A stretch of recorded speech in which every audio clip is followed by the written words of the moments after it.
एक चुटकुला गीत गाने की कोशिश करती हूँ, आप लोग जरूर सुनो। अरे कटहर का सब्जी रोटी बनावले रही सखिया, अरे कटहर का सब्जी रोटी बनावले रहली सखिया, ससुर के अपने जेवावत रही सखिया, ससुर के अपने जेवावत रहली सखिया,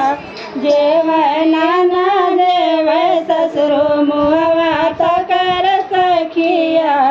जेवना ना देवे ससुर मुहवा तकर सखिया,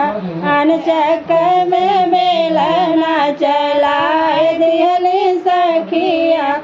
अनचक में बेलना चलाए दिहली सखिया, कोई बिचा सैयद फोनवाया गयल सखिया, कोई बिचा सैयद फोनवाया गयल सखिया,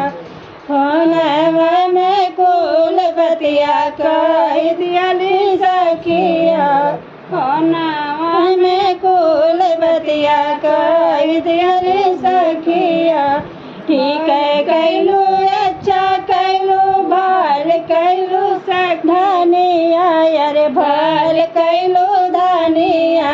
रोज रोज कई पर कल छोड़ाए दिहलू धनिया, अरे रोज रोज कई पर कल छोड़ाए दिहलू धनिया।